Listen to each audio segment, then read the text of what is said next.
Kutukar suamiku dengan berondong. Tidak kusangka, ternyata atasanku adalah mantanku sendiri. Dan lebih gilanya lagi, dia adalah mantan yang masih aku cintai sampai sekarang. Aku tahu ini salah, sebab aku sudah menikah. Namun di hatiku masih menyimpan perasaan untuknya. Kiara, aku mau jujur sama kamu. Sebenarnya, aku masih menyimpan perasaanku yang dulu untukmu. Entahlah, sampai sekarang aku belum bisa melupakanmu. Kamu masih mencintaiku kan? Tanya Zaki padaku secara tiba-tiba, padahal aku baru masuk ruangannya. Niatku ingin menyerahkan laporan, sebab aku adalah sekretarisnya. Tapi, atasanku itu malah berkata demikian. Membuatku tak mampu menjawab. Jujurlah Kiara, kamu masih menyimpan perasaan padaku kan? Tanyanya lagi. Aku masih saja diam. Aku tidak berani menjawab. Karena sejujurnya di dalam hati, aku masih menyimpan rasa cinta ini untuknya. Sebab dia adalah cinta pertamaku. Dan kami cukup lama menjalin hubungan waktu itu. Dulu, aku dan Zaki berpacaran saat kami masih duduk di kelas 3 SMP. Dengan ialah, aku pertama kali jatuh cinta. Hubungan kami berlangsung selama 4 tahun. Sampai kami lulus SMA.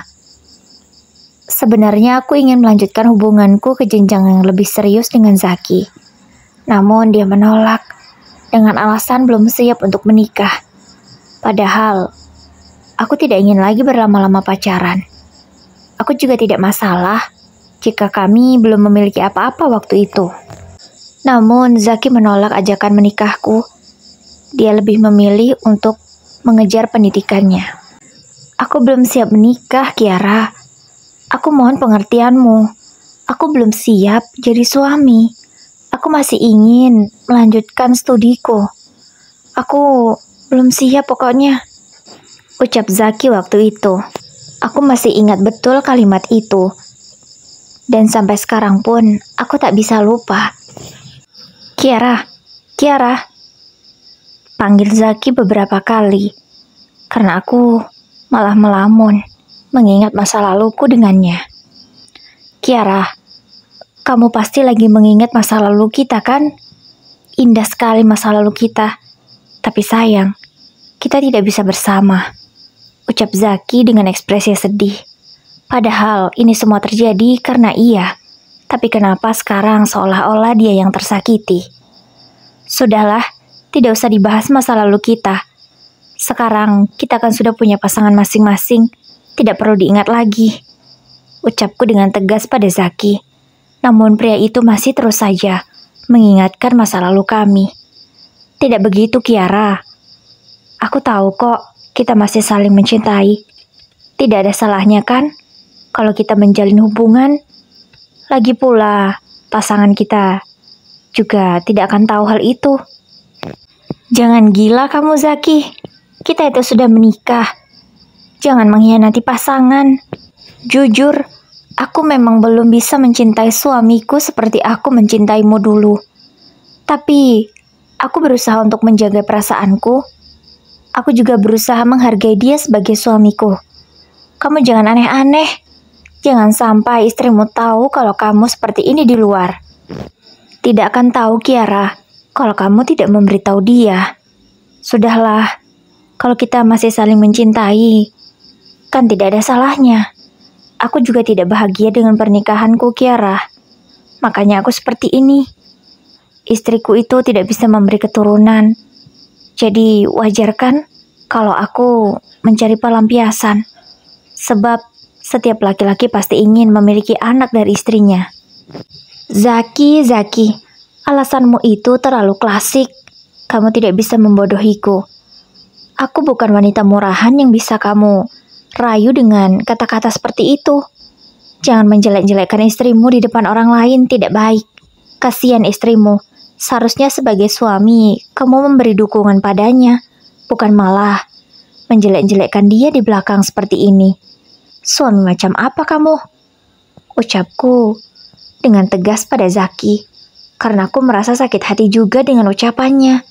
Sebab pria itu tidak menghargai istrinya sama sekali. Bukan aku tak menghargainya, Kiara. Tapi dia memang beneran mandul. Kami sudah periksa. Hasilnya memang seperti itu. Jadi wajar kan kalau aku ingin memiliki anak dari wanita lain, dan aku berharap wanita itu kamu. Ucapnya menambahi kalimat yang membuatku sangat kesal. Kamu jangan gila, Zaki. Aku ini istri orang. Aku sendiri sampai sekarang sudah setahun menikah belum punya anak. Bisa-bisanya kamu berpikir seperti itu. Dasar aneh. Sudahlah, Kiara. Kamu tidak usah berpura-pura bahagia dengan pernikahanmu.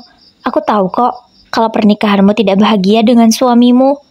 Kamu sering kan ditinggal olehnya. Dia juga cuek kan padamu. Aku tahu semuanya. Bahkan hubungan ranjangmu yang tidak bahagia pun aku tahu. Kamu tidak usah membohongiku. Tidak usah berpura-pura bahagia. Dari mana Zaki tahu tentang rumah tanggaku? Kumamku dalam hati. Kata siapa aku tidak bahagia? Aku bahagia kok dengan pernikahanku. Kamu dapat fitnah dari mana seperti itu? Aku berusaha menutupi kekurangan rumah tanggaku. Aku tidak ingin mantan kekasihku ini tahu cerita yang sebenarnya. Sudahlah, Kiara. Aku tahu semuanya. Kamu tidak usah berpura-pura. Aku akan dengan senang hati kok jika kamu ingin menjalin hubungan lagi denganku. Aku rindu kamu, Kiara. Aku juga masih ingat kamu dulu menolak keinginanku dengan keras. Kamu tidak mengizinkanku menyentuhmu. Padahal aku sangat ingin. Kini Zaki mulai mengingat masa lalu lagi. Aku benar-benar tidak nyaman. Sudahlah, tidak perlu kamu ingat-ingat. Lagian kan dulu aku mengajakmu menikah supaya kamu bisa menyentuhku. Tapi kamu malah tidak mau.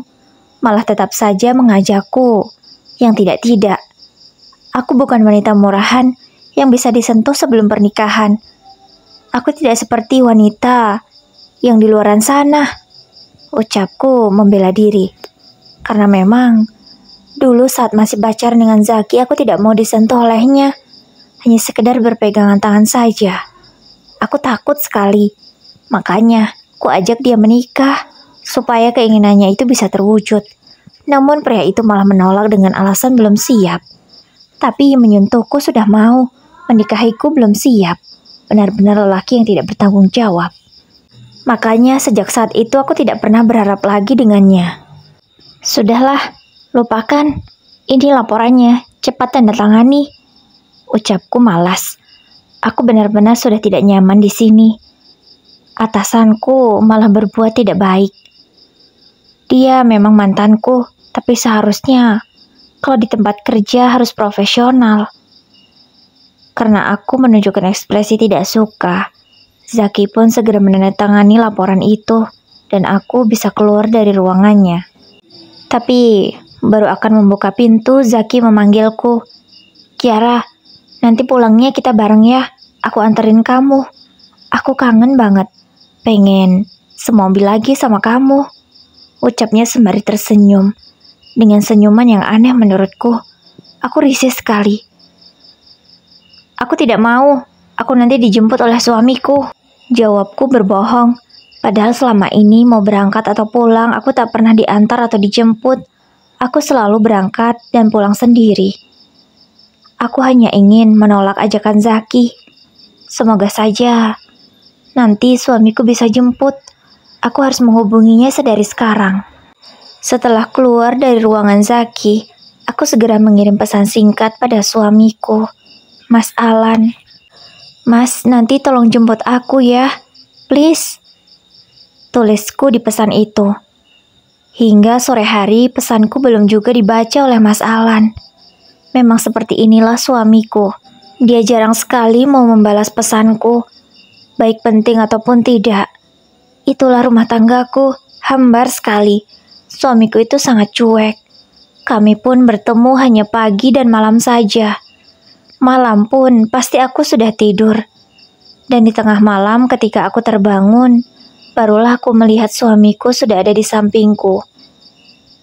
Jarang sekali kami mengobrol, karena bertemu hanya waktu yang sedikit saja. Aku merasa rumah tanggaku seperti tidak bernyawa, dingin dan hambar. Hubungan diranjang pun sudah jarang kami lakukan, hanya di awal menikah saja. Kami masih semangat, tapi setelah 4 bulan pernikahan kami, semua terasa hambar. Suamiku selalu sibuk dengan pekerjaannya. Dia sering lembur, karena suamiku itu seorang pedagang, dan ia berdagang dari pagi sampai malam. Dia sebenarnya memiliki beberapa karyawan, tapi untuk urusan mengelola, dia sendiri yang menghandle. Dia belum percaya pada siapapun. Makanya, suamiku selalu pulang larut malam.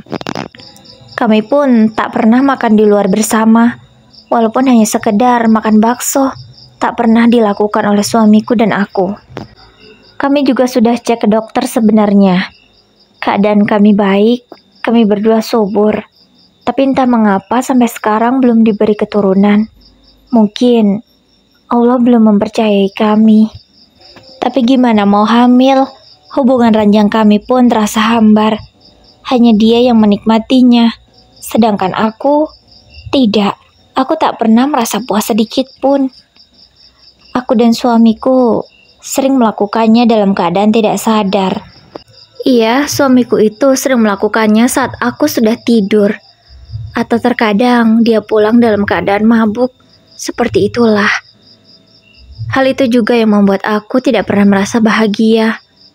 Aku merasa pernikahan ini penuh dengan keterpaksaan. Padahal aku dan suamiku menikah ya atas dasar keinginan masing-masing. Tidak ada yang memaksa.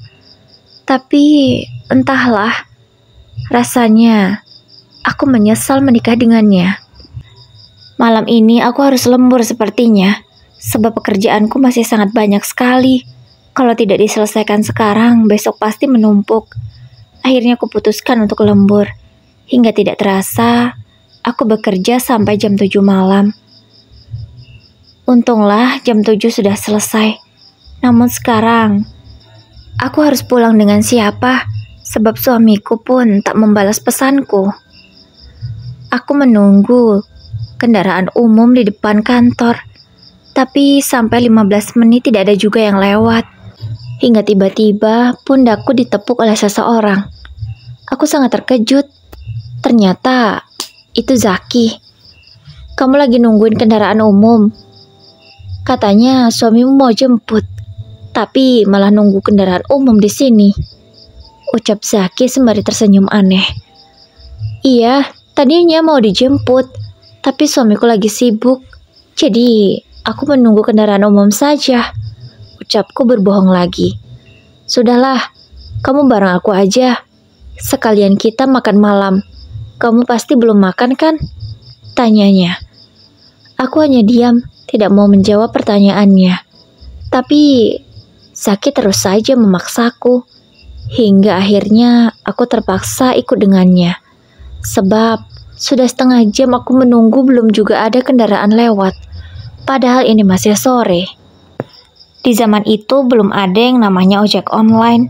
Semuanya masih offline. Karena kata Zaki juga, kalau sudah lewat sore tidak ada kendaraan umum yang lewat di depan kantornya. Sebab memang wilayahnya cukup sepi. Karena merasa takut dengan situasi yang lumayan sepi, akhirnya aku memutuskan untuk ikut dengan Zaki. Walaupun rasanya tak nyaman, sepanjang jalan, Zaki terus saja mengungkit masa lalu kami. Dia terus berkata yang ia mau. Aku benar-benar risih. Hingga akhirnya dia memberhentikan mobil di depan sebuah kafe. Dia mengajakku makan di sana. Tapi dengan tegas aku menolak. Tapi dia terus memaksa. Hingga aku pun terpaksa menurutinya. Sebenarnya aku takut jika suamiku melihat ini. Aku takut dia salah paham. Namun sedari tadi, Mas Alan tidak juga membalas pesanku. Menelponku juga tidak. Ya, meskipun seperti ini sudah menjadi kebiasaan sehari-hari, tapi aku juga masih berharap suamiku itu menghubungiku dan menanyai kabarku. Karena kami jarang sekali mengobrol. Tapi ya sudahlah, percuma aku berharap. Setelah selesai makan, aku meminta langsung diantar pulang saja pada Zaki. Aku tidak ingin diajak lagi kemana-mana olehnya. Aku juga tidak mau disebut perebut suami orang. Zaki, kita langsung pulang aja ya, jangan kemana-mana lagi, pintaku pada Zaki. Oke, tapi aku ingin sesuatu dari kamu. Kini Zaki tersenyum aneh lagi, membuatku jadi bergidik ngeri. Kamu mau apa? Mau ku bayar ongkosnya? Iya, nanti kalau sampai rumah ku bayar. 100.000 pun aku mampu membayarnya. Ucapku mengira bahwa Zaki ingin meminta imbalan karena ia sudah mengantarku. Bukan itu. Aku tidak butuh uangmu, Kiara. Uangku sudah banyak. Kamu saja kerja di perusahaanku. Masa iya? Aku menginginkan ongkos darimu? Tentu saja bukan. Jawaban itu membuatku semakin takut. Apa yang sebenarnya ia inginkan? Kalau ada kendaraan umum di sini mungkin aku langsung meninggalkan Zaki. Lebih baik aku pulang sendiri. Melihatku yang berekspresi ketakutan dan panik, Zaki berkata, "Kamu tidak usah takut, Kiara. Aku hanya bercanda. Ya sudah, ku antar pulang sekarang. Aku juga tidak mau nanti dihajar oleh suamimu." Pria itu pun kemudian tertawa setelah mengatakan kalimatnya. Aku benar-benar kesal sekali. Hingga tak lama kemudian, kami sudah sampai di rumahku. Aku sangat terkejut, sebab mobil suamiku sudah ada di depan rumah. Kenapa dia pulang secepat ini? Ini baru jam 8 malam, tumben sekali. Biasanya juga suamiku pulangnya tengah malam. Aku pun segera turun dari mobil Zaki, dengan perasaan was-was dan takut. Aku takut jika suamiku melihat aku diantar oleh pria lain. Apalagi kalau dia tahu pria itu adalah Zaki. Sebab suamiku tahu kalau Zaki adalah mantan pacarku. Tanpa menghiraukan Zaki lagi, aku langsung turun dan masuk ke dalam rumah. Aku segera mengucapkan salam dan mencium tangan suamiku yang sedang duduk di sofa ruang tamu. Maaf ya mas, aku pulang telat. Tadi banyak banget kerjaan. Ucapku tidak terus terang. Jujur, aku takut sekali jika Mas Alan marah. Iya, gak apa-apa Kiara. Kiara, aku mau ngomong serius. Duduk, ucap Mas Alan dengan nada dingin. Ada apa mas? Kayaknya penting banget, tanyaku. Kiara, aku ingin jujur sesuatu padamu, ucap Mas Alan sedikit terbata-bata.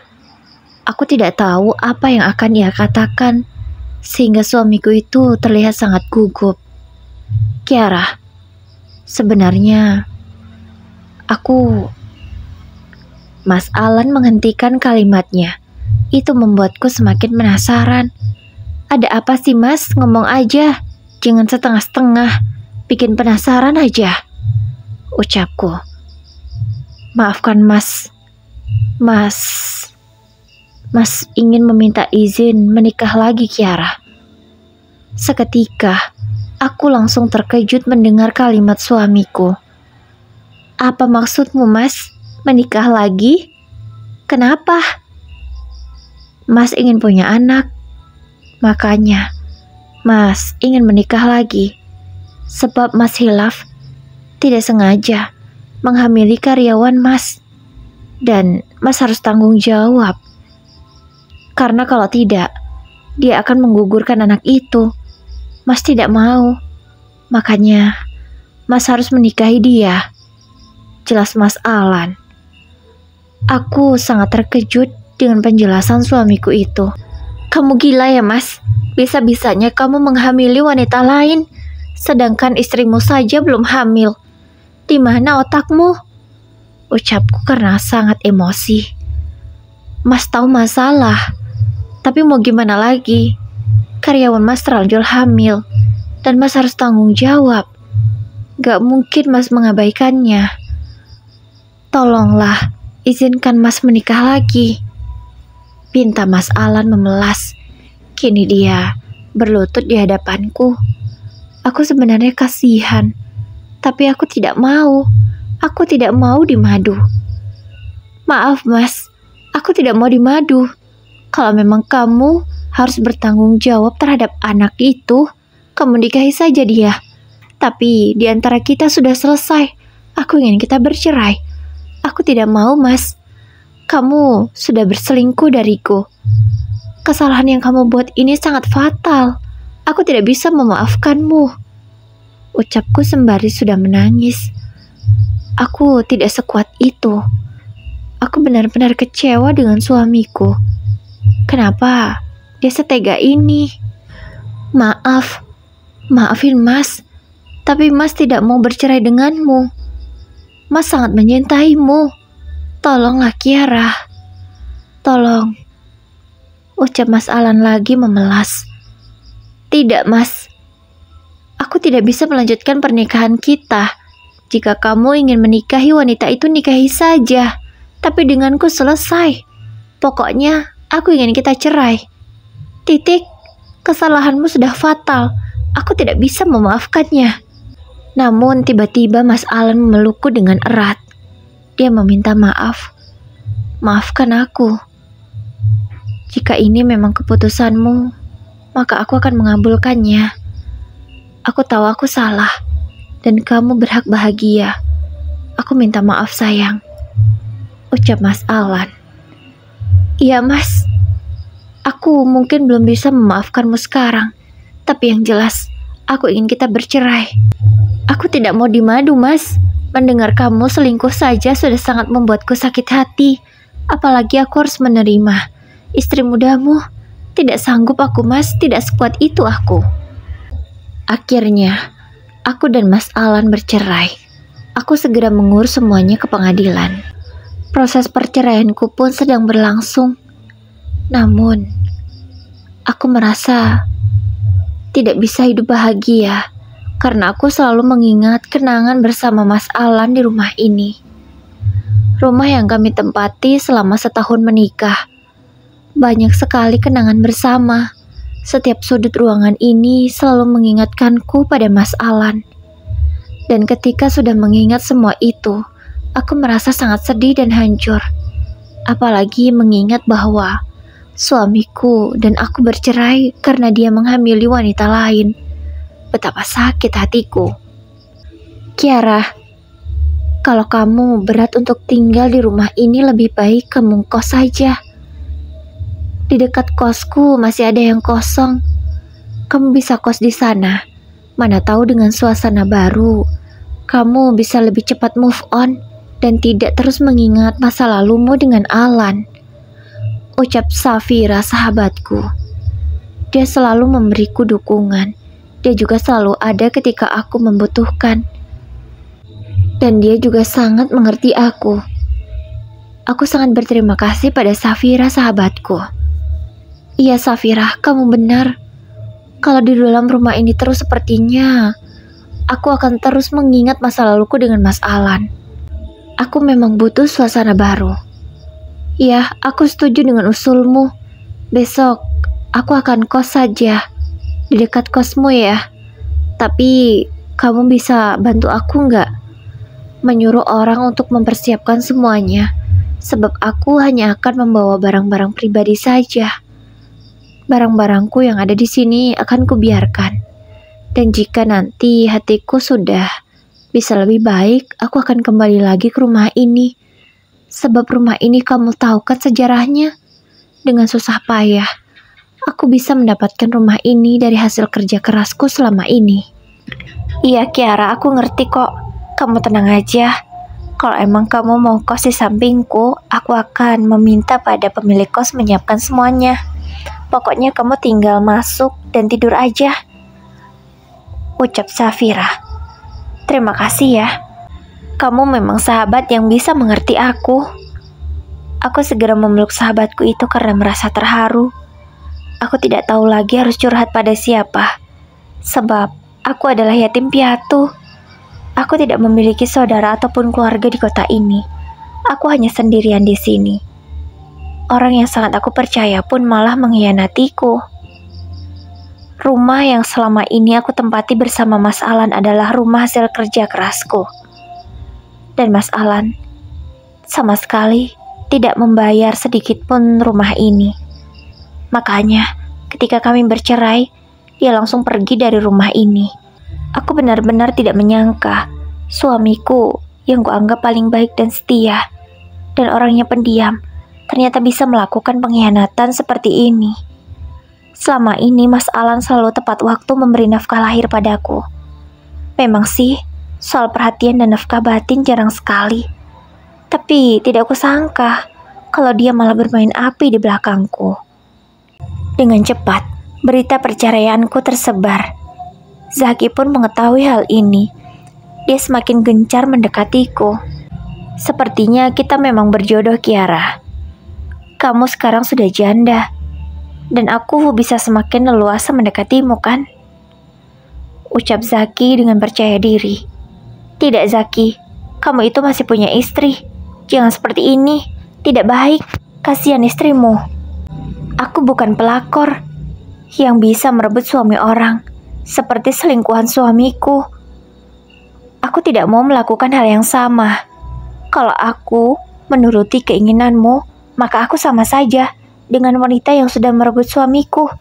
Aku tidak akan pernah melakukan hal itu. Ingat itu, Zaki. Tapi Kiara, aku bisa kok menceraikan istriku demi kamu supaya kita bisa sama-sama. Aku sanggup kok melakukan itu. Ucap Zaki demikian. Tidak, Zaki, kamu jangan gila. Apa yang kamu pikirkan itu tidak benar. Kamu jangan jahat sama istrimu. Bisa susah rezekimu nanti. Ucapku mengingatkan Zaki. Namun, dia terus saja menjelek-jelekkan istrinya. Pria macam apa dia? Bisa-bisanya membuat nama istrinya menjadi buruk. Karena merasa geram, akhirnya aku mengatakan ini pada Zaki. Zaki, kalau istrimu buruk, berarti kamu yang gagal menjadi suami. Lagian, suami yang baik tidak akan pernah membicarakan kejelekan istrinya. Seharusnya kamu bisa menjaga rapat-rapat aib rumah tanggamu. Jangan malah mengatakan ini pada wanita lain. Apalagi wanita itu masa lalumu.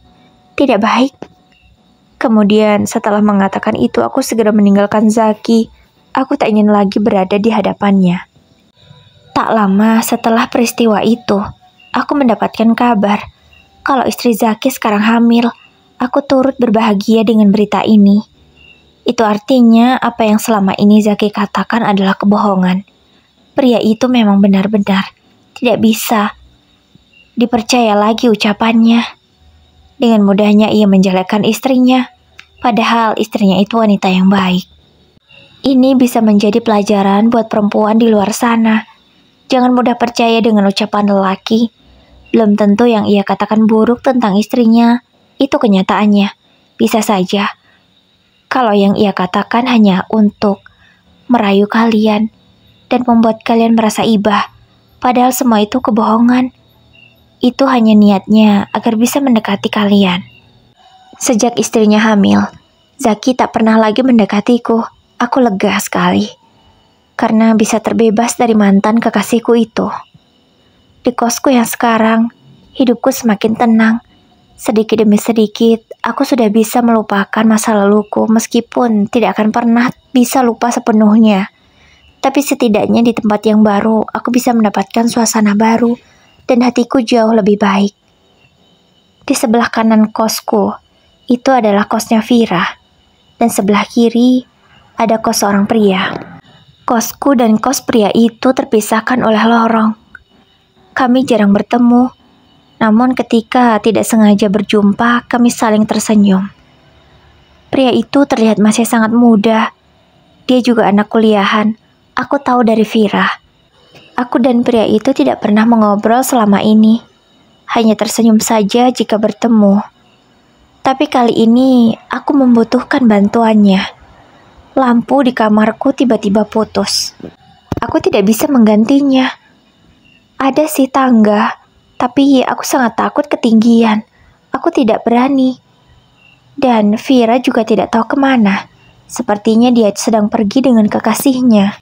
Karena takut gelap, aku pun duduk di depan kosku. Aku menunggu siapa yang lewat dan bisa aku mintai bantuan. Tak lama kemudian, pria itu lewat. Dengan malu dan rasa tidak enak, aku meminta bantuan padanya. "Maaf, bolehkah aku meminta bantuan padamu?" tanyaku. "Iya, Mbak." "Boleh, minta tolong apa?" tanyanya dengan lembut. Suaranya begitu merdu. Aku bahkan sangat terpukau. Dia juga tampan. Aku seperti tidak bisa mengalihkan pandanganku darinya. Senyumnya kali ini membuatku terpana, padahal biasanya, ya biasa saja. Karena saking terpesonanya, aku sampai melamun beberapa saat. "Mbak, minta tolong apa? Apa yang bisa aku bantu?" tanyanya sembari melambaikan tangan di depan wajahku. Iya maaf, aku malah melamun. Itu, lampu di kamarku putus. Aku nggak berani gantinya. Tadi aku udah beliin bohlamnya. Cuman aku nggak berani, aku takut ketinggian. Ucapku pada pria itu. "Oh, bisa. Sini biar aku gantiin," tanyanya. Kemudian kuserahkan lampu itu padanya dan dia langsung naik ke tangga. Dengan cepat dia segera mengganti lampu itu. Dan tak lama kemudian sudah selesai dan kamarku terang seperti semula. "Terima kasih ya. Siapa namamu?" tanyaku. "Namaku Zidan." "Zidan? Oh, terima kasih ya Zidan. Kamu sudah membantuku. Aku tidak tahu kalau tidak ada kamu mungkin aku tidak berani di dalam kamar sebab aku takut gelap." "Iya Mbak, sama-sama. Lain kali kalau butuh bantuan, panggil saja, jangan sungkan," ucap Zidan. "Iya, makasih ya. Ngomong-ngomong, nama Mbak siapa?" tanyanya balik. "Namaku Kiara. Jangan panggil Mbak dong. Panggil aja Kiara. Aku belum tua-tua banget kok," ucapku. "Ya sudah, Mbak Kiara. Maksudku Kiara. Kalau gitu, aku ke kamarku dulu ya," ucapnya sembari tersenyum manis. Kali ini, aku menjadi deg-degan, entah mengapa. Aku pun merasa sangat bahagia mendapat senyuman manis itu darinya. Ya Allah, apa yang aku rasakan ini? Aku benar-benar malu sekali. Aku segera menutup pintu kamarku. Aku benar-benar bahagia. Bahkan, sampai lama sekali aku senyum-senyum sendiri. Hari demi hari berlalu, aku semakin sering mengobrol dengan Zidan. Ketika kami tak sengaja bertemu, kami menyempatkan diri untuk mengobrol sedikit. Dari obrolan-obrolan itu aku baru tahu kalau dia masih kuliah. Namun, meskipun dia seorang anak kosan dan masih kuliah, tapi dia pekerja keras. Dia sudah memiliki perusahaan sendiri meskipun belum besar. Pantaslah setiap hari dia pulangnya malam, karena tak hanya kuliah yang ia kerjakan, namun dia juga datang ke tempat usahanya. Katanya sih dia punya usaha percetakan. Aku berpikirnya mungkin tempat fotokopian gitu. Meskipun seperti itu, tapi aku sangat bangga. Karena dia bukan pemuda yang bergantung pada orang tuanya. Dia sangat mandiri sekali. Hingga tidak terasa kedekatan kami sudah berlangsung berbulan-bulan. Kami tak hanya mengobrol biasa sekarang. Aku bahkan sudah beberapa kali diajak makan bersama oleh Zidan. Aku benar-benar bahagia. Aku merasa jatuh cinta padanya. Tapi aku tak berani mengungkapkan perasaan. Sebab Zidan pun selama ini tidak pernah bicara apapun. Ya, aku tidak mau kegeeran dulu. Mungkin saja dia hanya nyaman berteman denganku. Jadi dia mengajakku makan. Aku juga tidak berharap kok. Umurku dan Zidan terpaut 5 tahun. Tidak mungkin kan dia suka pada orang yang lebih dewasa. Ya, aku tidak berharap banyak padanya. Aku hanya kagum. Dan jika cintaku tak berbalas pun tidak masalah. Aku juga sadar diri. Tidak mungkin kan aku mau sama berondong. Nanti apa kata orang? Namun kedekatan kami malah melebihi dari teman. Hari ini aku diajak Zidan ke rumahnya. Kupikir dia akan mengenalkanku sebagai teman. Tapi tak kusangka, di hadapan keluarganya, dia mengatakan bahwa aku adalah calon istrinya. Dan dia ingin segera melamarku. Mah, Pah, ini Kiara. Aku sudah lama dekat dengannya. Sebentar lagi kan aku akan wisuda. Rencananya setelah wisuda nanti, aku akan melamar Kiara. Aku ingin serius sama dia. Ucap Zidan di hadapan orang tuanya. Aku yang memang tidak di briefing sama sekali, merasa sangat terkejut dengan ucapannya. Kupikir pertemuan kali ini hanya akan biasa saja, tapi ternyata dia malah mengenalkanku sebagai calon istri. Lebih tak kuduganya lagi, respon kedua orang tuanya sangatlah baik. Mereka langsung menyetujui keinginan putranya itu. Bagus nak, kamu tidak salah pilih. Dia sangat cantik. Pasti kamu sangat mencintainya ya, sehingga baru kamu kenalkan pertama kali pada kami langsung ingin menikahinya. Ucap ayah Zidan. Aku benar-benar malu. Namun, aku berusaha mengikuti permainan Zidan. Kuikuti saja apa maunya. Walaupun sebenarnya masih banyak tanda tanya di kepalaku. Apakah dia serius atau hanya main-main saja? Karena rasanya terlalu cepat untuk memutuskan menikah. Meskipun kami sudah 6 bulan bersama, tapi kan Zidan belum mengungkapkan perasaannya padaku. Walaupun tindakannya selama ini memang sangat perhatian, tapi aku tidak menyangka kalau dia berniat seserius ini padaku. Setelah pertemuan dengan orang tuanya, aku segera bertanya pada Zidan. Zidan, kamu serius ngomong kayak tadi? Atau kamu cuma bercanda? Cuman mau mengujiku? Atau hanya ingin mempermainkan perasaanku? Tanyaku to the point pada Zidan. Aku tidak bercanda, aku serius. Aku tahu mungkin usia kita terpaut cukup jauh. Namun, sejak pertama aku melihatmu, aku sudah jatuh cinta. Aku juga sangat menyukai wanita mandiri sepertimu. Itulah yang membuatku semakin suka padamu. Intinya aku tidak tahulah, yang jelas aku mencintaimu. Maafkan aku selama ini tidak berani mengungkapkan perasaan. Aku hanya tidak ingin menyakitimu. Namun ketika orang tuaku sudah setuju, di sanalah aku semakin berani. Mungkin kamu bingung, tapi yang jelas aku ingin serius sama kamu, Kiara. Kamu mau kan serius denganku? Tanya Zidan. Aku belum bisa menjawab, namun sejujurnya inilah yang aku tunggu.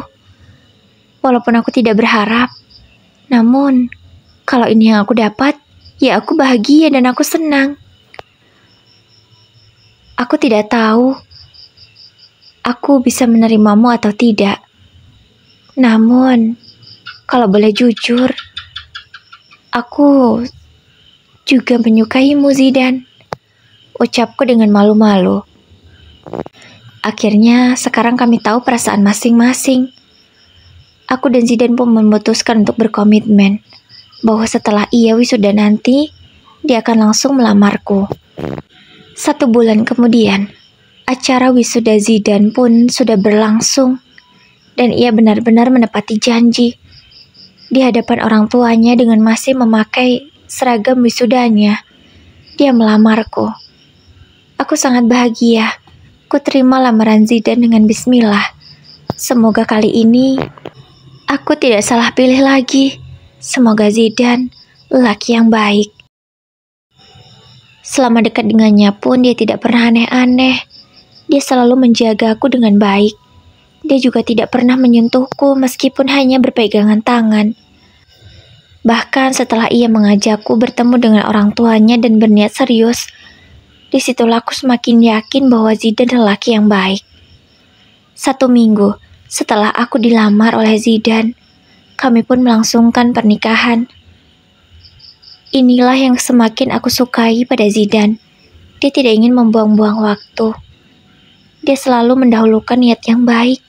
Aku sangat bahagia. Pernikahan kami pun berlangsung dengan sangat meriah. Pesta mewah digelar oleh orang tua Zidan. Mereka juga sudah tahu statusku dan tidak mempermasalahkannya. Soal umur pun juga tidak dipermasalahkan. Aku benar-benar sangat senang berada di tengah-tengah keluarga Zidane. Mereka sangat terbuka dan welcome sekali. Aku benar-benar bahagia dan merasa memiliki orang tua lagi. Mertuaku itu sangat menyayangiku seperti anaknya sendiri. Tidak membeda-bedakan aku ini menantu atau bukan. Perlakuannya sama. Hari demi hari, pernikahanku dengan Zidane sangat bahagia. Kami sangat menikmati masa-masa pengantin baru. Hingga akhirnya, setelah 2 bulan kami menikah, aku positif hamil. Kebahagiaan keluarga semakin lengkap. Dan aku lebih tidak menyangkanya lagi. Ternyata, usaha yang Zidane maksud selama ini bukanlah percetakan kecil seperti yang aku pikirkan. Melainkan, percetakan yang sangat besar. Iya, suamiku itu ternyata pengusaha sukses. Aku tidak tahu sebelumnya. Aku mengira dia hanya memiliki percetakan biasa. Namun, tak kusangka, perusahaan percetakannya sangatlah besar dan sudah sangat maju. Katanya, dia mengujiku. Kalau dia biasa saja, apakah aku masih mau dengannya? Itulah alasan mengapa dia tidak jujur sebelumnya. Tapi, kalaupun dia tidak memiliki perusahaan percetakan sebesar ini, aku akan tetap mencintainya. Aku pun akan ikhlas terus bekerja untuk membantunya memenuhi kebutuhan rumah tangga. Karena memang aku tidak bisa bergantung pada pria. Setelah menikah pun, aku masih bekerja meskipun suamiku seorang pengusaha sukses.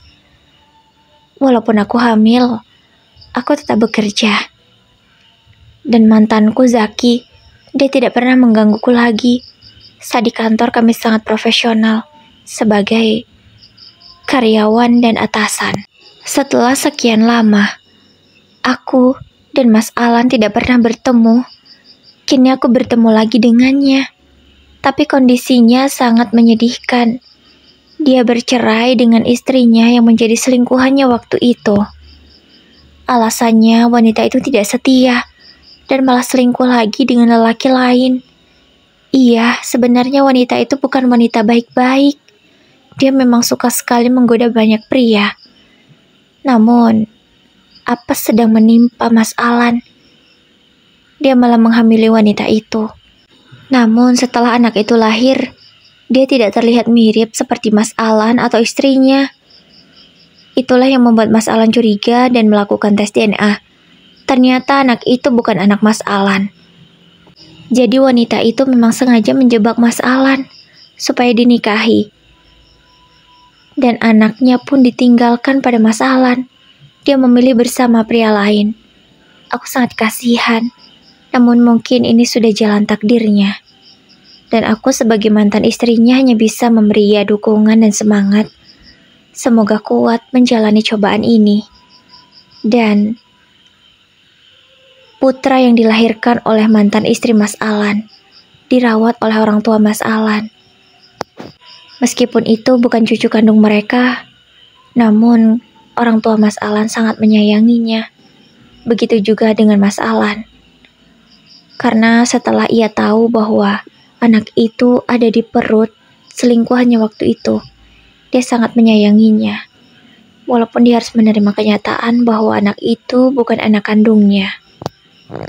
Begitulah kisahku yang penuh dengan pengalaman. Semoga bisa diambil pelajaran.